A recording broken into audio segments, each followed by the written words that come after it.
हाय, अगर आपको याद होगा तो लेक्चर 8 में हमने मेन्यूज बनाना सीखे थे, है ना। मेन्यूज मतलब ये सारे जो मेन्यूज हमने क्रिएट किए हुए हैं, हर एक आइटम को मेन्यू आइटम कहा जाता है। जैसे कि ये होम एक मेन्यू आइटम है, अबाउट अस एक मेन्यू आइटम है, सर्विसेज भी एक मेन्यू आइटम है, सब मेन्यू आइटम्स है और इस पूरे ग्रुप को हम एक मेन्यू कहते हैं, है ना।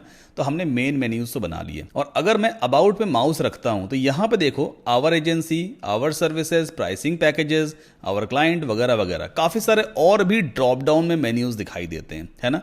इन्हें हम चाइल्ड मेन्यू भी कह सकते हैं। और किसका चाइल्ड मेन्यू है ये? अबाउट का चाइल्ड मेन्यू है, या फिर सब मेन्यूज भी कह सकते हैं। ये सारे सब मेन्यू हैं। ये एक मेन्यू आइटम है जो कि सब मेन्यू आइटम है, ये भी एक सब मेन्यू आइटम है, ये भी एक सब मेन्यू आइटम है। और ये सब किसके सब मेन्यू है? अबाउट के।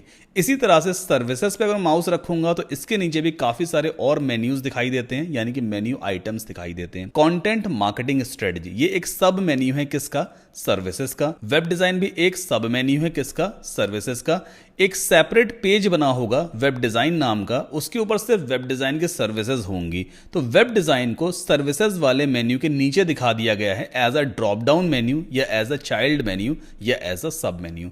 तो आखिर हम किसी भी मेन्यू का सब मेन्यू कैसे क्रिएट करते हैं वो इस लेक्चर में हम सीखेंगे। अलॉन्ग विद दैट हम कुछ कस्टम लिंक भी क्रिएट करना सीखेंगे। मतलब मेन्यू में ही, जैसे मान लीजिए कॉन्टैक्ट के बाद यहां पे मैं एक और मेन्यू आइटम रखना चाहूंगा, चेक माई वेबसाइट, या चेक माई कोर्सेज।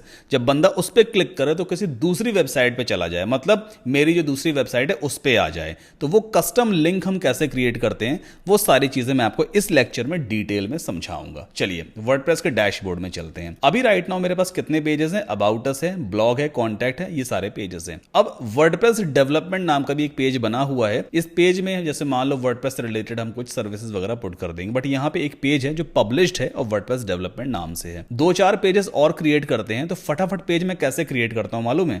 यहां पे ऐड न्यू पेज का देखो बटन दिया है ना, right click, open link in new tab, right click, open link in new tab, right click, open link in new tab. 2-4 pages इस तरह से मैं फटाफट क्रिएट करता हूं। देखो हर एक टैब में पेजेस के लिए ऑप्शंस खुल गए ना। अब इस पेज का नाम मान लो मैं यहां पे टाइप कर देता हूं आवर कंपनी, ठीक है भाई। कंटेंट वगैरह आपको मालूम है कैसे क्रिएट करना होता है। यहाँ पे सिंपली एस्ट्रा सेटिंग में जाना, पहले सारी चीज़ें चेंज कर देना, फिर पेज को पब्लिश कर देना और फिर एलिमेंटर पे जा करके हम उसे एडिट वगैरह कर लेते हैं। ये सारी चीज़ें आपको देखो आती हैं। तो एक मैंने आवर कंपनी नाम का पेज बनाया। इसी तरह से दूसरा पेज हम बनाते हैं आवर मिशन, ठीक है। इसे भी मैंने पब्लिश कर दिया। देन आफ्टर यहाँ पे दूसरा पेज क्रिएट करते हैं ग्राफिक्स डिजाइनिंग, इसे भी मैंने पब्लिश कर दिया। फिर एक पेज और है हमारे पास, सर्च इंजन ऑप्टिमाइजेशन, ठीक है, ये भी पब्लिश हो गया। लास्ट पेज यहां पर रख देते हैं प्राइसिंग पैकेजेस, ठीक है, एंड देन फिर से पब्लिश कर दिया। अब इसे बंद कर देते हैं। हम अभी आ गए ऑल पेजेस पे। एक बार फिर से इस पेज पे चलते हैं। ये सारे पेजेस देखो हमने क्रिएट किए हैं। अब इनमें से जो पेजेस हमने जस्ट अभी क्रिएट किए हैं ना, जैसे कि आवर कंपनी है, आवर मिशन है, प्राइसिंग पैकेजेस है, सर्च इंजन ऑप्टिमाइजेशन है, इनके आगे आप देखो एलिमेंटर नहीं लिखा है, जबकि कॉन्टैक्ट के आगे एलिमेंटर टैग लगा हुआ है, ब्लॉग के आगे भी एलिमेंटर है, अबाउट अस के आगे भी एलिमेंटर है। ऐसा क्यों? जब हम किसी एक पेज को एलिमेंटर की हेल्प से एक बार बस एटलीस्ट एडिट कर देते हैं ना, ये क्रिएट कर देते हैं कोई भी कंटेंट, या हमने किसी भी पेज के बैकएंड में जाके एडिट विद एलिमेंटर पे एक बार भी क्लिक कर दिया ना, तो उस पेज के आगे एलिमेंटर लग करके आ जाता है, ठीक है। तो कभी कंफ्यूज मत होना कि एलिमेंटर इसके आगे क्यों नहीं लगा है, क्योंकि हमने इस पेज को अभी तक एलिमेंटर से एडिट ही नहीं किया है। अब इन पेजेस को एज अ सब मेन्यू दिखाना है तो हम चलते हैं अपीयरेंस में और यहां पे मेन्यूज पे क्लिक करेंगे। ओके, तो ये तो सारे हमारे एग्जिस्टिंग मेन्यूज है जो हमने पहले क्रिएट कर रखे हैं। लेफ्ट हैंड साइड पे पेजेस हमें दिख रहा है, व्यू ऑल पे चलते हैं ताकि हम सारे पेजेस की लिस्ट देख सकें जितने भी हमने अपने ऑल पेजेस वाले सेक्शन में क्रिएट कर रखे हैं। अब यहां पर नया पेज जैसे ग्राफिक डिजाइनिंग है, आवर कंपनी है, मिशन है, एंड प्राइसिंग पैकेजेस है और वर्डप्रेस डेवलपमेंट है। इन सबको मैंने यहां पे चूज किया and then add to menu पे क्लिक कर दिया, तो राइट हैंड साइड पे यहां पे ये दिखने लग गए। अब मैं चाहता हूं जो हमारा अबाउट अस वाला मेन्यू है ना, इसके नीचे ड्रॉप डाउन में कौन सा मेन्यू दिखना चाहिए? आवर कंपनी वाला दिखना चाहिए। तो हम सिंपली आवर मेन्यू को यहां से ड्रैग करके और अबाउट अस के नीचे ड्रॉप कर देंगे इस तरह से। पहला काम मैंने ये कर लिया, ठीक है। इसके बाद मैं सेव मेन्यू पे क्लिक करूंगा, मेन्यू हमारा सेव हो गया और फ्रंट पेज को रिफ्रेश कर लेते हैं। लेकिन ये क्या हुआ? अबाउट अस के बाद जस्ट नेक्स्ट में आवर मेन्यू चला गया। मुझे तो इसके नीचे दिखाना था ना, तो नीचे कैसे आएगा? अब बड़ा सिंपल सा काम मुझे करना पड़ेगा। यहां पे अबाउट अस के नीचे रखा हुआ है आवर मेन्यू, इसको हल्का सा राइट में शिफ्ट कर देना इस तरह से। जैसे आप शिफ्ट करोगे हल्का सा राइट में छोड़ देना, देखो यहाँ पे क्या लिख के आ गया, सब आइटम लिख करके आ गया। मतलब अब जो आवर कंपनी है ना वो इस मेन्यू का सब आइटम बन गया। अब सेव मेन्यू पे क्लिक करते हैं और अपने फ्रंट पेज को रिफ्रेश कर लेते हैं। ये देखो अबाउट अस के जस्ट नेक्स्ट में एक एरो बन के आने लग गया। जैसे ही मैं इस पे माउस रखूंगा लिख के आ गया आवर कंपनी, है ना। और आवर कंपनी पे क्लिक करूंगा तो आवर कंपनी वाला पेज देखो ओपन हो गया। चूंकि इस पेज पे हमने कोई कंटेंट क्रिएट किया नहीं है तो यहाँ पे एकदम ब्लैंक पेज आ रहा है। सिमिलरली मैं चाहता हूँ आवर मिशन जो है ना वो भी अबाउट अस के अंडर में ही आना चाहिए। तो हम सिंपली क्या करेंगे, यहाँ से आवर मिशन को ड्रैग करेंगे, पहले ऊपर लेके आते हैं और फिर हल्का सा राइट में शिफ्ट कर देंगे इस तरह से। ये भी देखो सब आइटम बन गया। और प्राइसिंग पैकेजेस को भी हम यहीं पे पुट कर देते हैं इस तरह से। एंड देन सेव मेन्यू पे मैंने क्लिक कर दिया। अपने इस फ्रंट पेज को फिर से रिफ्रेश कर लेते हैं। तो अभी मेरे पास अबाउट अस के अंदर कौन कौन से मेन्यू आ गए, आवर कंपनी, आवर मिशन और प्राइसिंग पैकेजेस। सिमिलरली मैं चाहता हूं ग्राफिक डिजाइनिंग और वर्डप्रेस डेवलपमेंट सर्विसेज के नीचे जाने चाहिए। तो हम मेन्यू में वापस चलते हैं और यहां पर ग्राफिक्स डिजाइनिंग और सर्विसेज के नीचे पहले रखेंगे एंड देन राइट में शिफ्ट कर देते हैं। तो ग्राफिक डिजाइनिंग किसका सब आइटम बन गया, सर्विसेज वाले मेन्यू का। वर्डप्रेस डेवलपमेंट को भी इसी तरह से रख देते हैं एंड देन सेव मेन्यू पे मैंने क्लिक कर दिया। इसके बाद फिर से अपने इस पेज को रिफ्रेश कर लेते हैं। ये देखो है ना, अब जब मैं सर्विसेज माउस रखूंगा तो यहाँ पे ग्राफिक्स डिजाइनिंग और वर्डप्रेस डेवलपमेंट, अबाउट अस में गए तो आवर कंपनी, आवर मिशन और प्राइसिंग पैकेजेस। तो इस तरह से आप सब मेन्यूज क्रिएट कर सकते हो। अब रही बात कस्टम लिंक की। कस्टम लिंक क्या होता है, मैं चाहता हूं यहाँ पे एक और मेन्यू आना चाहिए जिसमें लिखा हो व्यू माई कोर्सेज, ऐसा कुछ लिखा हो या कोर्सेज खाली लिखा हो बस, ठीक है। और जब कोई बंदा उस पर क्लिक करे ना तो मेरी वेबसाइट ओपन हो जाए। ये कैसे मुमकिन होगा, यहां पर एक काम करते हैं, लेफ्ट हैंड साइड पे अगर हम देखेंगे तो एक ऑप्शन दिया होता है कस्टम लिंक्स का। इस पर मैं क्लिक करूंगा और यहां पर मैं कस्टम लिंक प्रोवाइड कर सकता हूं। एग्जांपल के तौर पे COURSES कोर्सेज, और इस कोर्सेज पे क्लिक करने में जो पेज ओपन होना चाहिए उसका लिंक मैं यहां पे टाइप कर दूंगा https:// मान लो saddamkasim.com, जो मेरी ऑफिशियल वेबसाइट है उसका लिंक मैंने यहां पे टाइप कर दिया। लिंक हमेशा करेक्ट होना चाहिए, गलत लिंक मत टाइप कर देना। देन ऐड टू मेन्यू पे क्लिक कर दो। कोर्सेज देखो सबसे नीचे आ गया।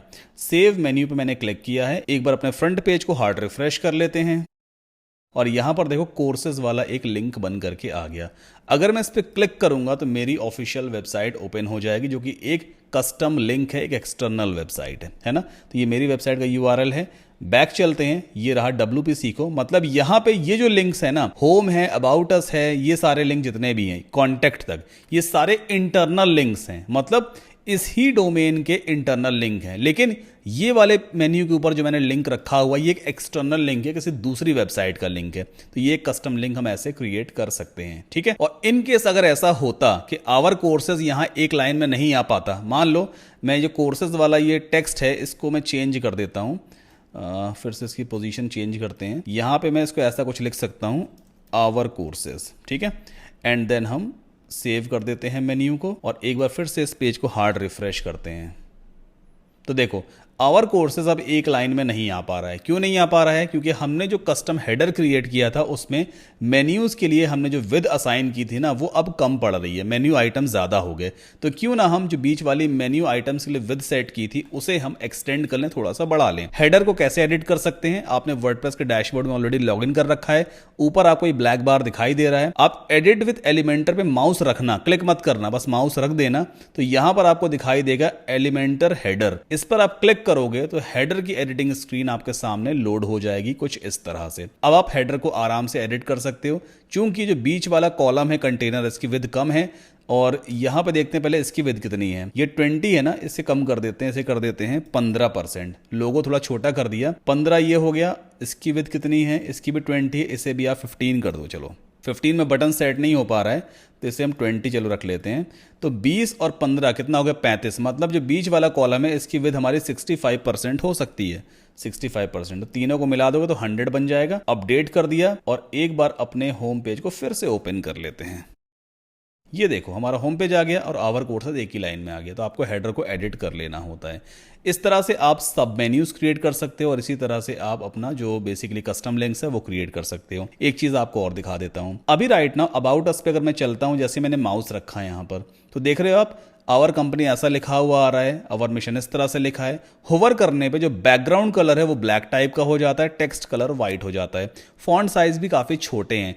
इन ड्रॉप डाउन मेन्यूज को आखिर हम कैसे कस्टमाइज कर सकते हैं। ड्रॉप डाउन मेन्यू कहलाते हैं, जो सब मेन्यूज है ड्रॉप डाउन मेन्यू भी कहते हैं। इन्हें कस्टमाइज करने के लिए आपको वापस एलिमेंटर में फिर से हेडर वाली स्क्रीन को मतलब लोड करना होता है। देन हमने यहाँ पे कौन सा वाला एलिमेंट लिया था, एक बार इसे एडिट करते हैं। ये है वर्डप्रेस मेन्यू नाम का एडिट, जो हमारे मेन्यूज को डिस्प्ले करवाता है। अब ये लेआउट वाला सारा सेक्शन दिया हुआ है। यहाँ पे अगर आप स्टाइल पे जाओगे ना, तो स्टाइल में ये मेन मेन्यू के लिए सारी सेटिंग यहाँ मिलेगी। मेन मेन्यू मतलब जो ऊपर वाले मेन्यू है, home, about us, services, blog वगैरह, ये मेन मेन्यू कहलाते हैं।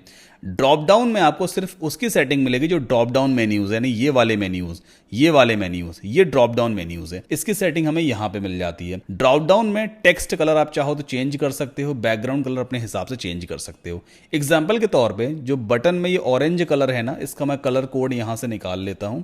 ये वाला कलर कोड मुझे सही लग रहा है, इसको मैंने कॉपी कर लिया। वापस मेन्यू में चलते हैं, एडिट मेन्यू पे क्लिक किया। अब मेन मेन्यू तो हटाओ, ड्रॉप डाउन में चलो। यहां पे मैं चाहता हूं जब कोई भी यूजर होवर करे, मतलब जो बैकग्राउंड कलर है ना ड्रॉप डाउन मेन्यू का, जब होवर करे उसके ऊपर, तो बैकग्राउंड कलर हो जाना चाहिए ऑरेंज। तो मैं ऑरेंज का कलर कोड यहां पे पेस्ट करूंगा। टेक्स्ट कलर होवर करने पे हो जाना चाहिए व्हाइट, तो वो भी मैंने कर दिया। और टाइपोग्राफी में जो फॉन्ट साइज है ना काफी छोटा है, मैं यहां पे इसे कर देता हूं 15 पिक्सल। अभी जैसे माउस रखेंगे तो यहां पर देखो 15 पिक्सल इतना बड़ा फॉन्ट दिख रहा है। जैसे ही मैं होवर करूंगा देखो बैकग्राउंड ऑरेंज हो गया और टेक्स्ट कलर क्या हो गया, व्हाइट हो गया। ये होवर स्टेट है, एक्टिव स्टेट नहीं है। अच्छा, नॉर्मल स्टेट में अगर आप देखोगे ना तो बैकग्राउंड कलर कैसा है, बैकग्राउंड कलर व्हाइट है ड्रॉप डाउन मेन्यू का, और टेक्स्ट कलर ब्लैक है। क्यों ना नॉर्मल स्टेट में जो बैकग्राउंड कलर है उसे ब्लैक कर दिया जाए और टेक्स्ट कलर को व्हाइट कर दिया जाए नॉर्मल स्टेट में। तो हम चलते हैं वापस ड्रॉप डाउन के नॉर्मल स्टेट में, और यहां पे बैकग्राउंड कलर जो है वो नॉर्मल स्टेट में थोड़ा ब्लैक कलर कर देते हैं, और नॉर्मल स्टेट में टेक्स्ट कलर एकदम व्हाइट कर देते हैं, है ना। और नॉर्मल स्टेट में जो हमारा फॉन्ट साइज है वो तो सेम रहेगा। अब एक बार फिर से जैसे माउस रखूंगा ना, देखो नॉर्मल स्टेट में जो बैकग्राउंड कलर है वो डार्क ब्लैक हो गया और टेक्स्ट कलर व्हाइट हो गया। होवर स्टेट में ऑरेंज हो जाएगा और टेक्स्ट कलर तो व्हाइट सेट कर रखा था। एक्टिव की भी यहाँ पे एक सेटिंग दी होती है कि आप एक्टिव में कौन सा दिखाना चाहते हो। मान लो एक्टिव में दिखाना चाहता हूं मैं ग्रीन वाला कलर, तो यहाँ पे एक काम कर लेते हैं, कुछ डार्क ग्रीन सा ले लेते हैं, ये वाला सही रहेगा। और टेक्स्ट कलर हम कर देंगे एकदम व्हाइट, ठीक है। अब एक बार अपडेट करते हैं। एक्टिव यहाँ हमको एडिटिंग स्क्रीन में समझ में नहीं आएगा, तो हम वापस अपना मेन पेज ओपन करेंगे। ओके, अब एक काम करते हैं, हम चलते हैं आवर मिशन पे, ठीक है। जैसे ही मैं आवर मिशन पे गया तो आवर मिशन वाला पेज कौन सा है, एक एक्टिव पेज है, तो यानी इसका जो सब मेन्यू होगा वो भी एक्टिव होगा। अगर मैं माउस रखूंगा देखो ग्रीन बैकग्राउंड दिख रहा है ना, और टेक्स्ट कलर क्या है, व्हाइट है, तो ये एक एक्टिव स्टेट हो गई, है ना। तो इस तरह से आप मेन्यू कस्टमाइज वगैरह आराम से कर सकते हो। सो आई होप आपको समझ में आया होगा मेन्यू वगैरह कैसे कस्टमाइज करते हैं। इन केस कोई भी दिक्कत हो, डाउट हो, आप सपोर्ट नंबर व्हाट्सएप कर सकते हो, ईमेल कर सकते हो। मिलते हैं नेक्स्ट लेक्चर में।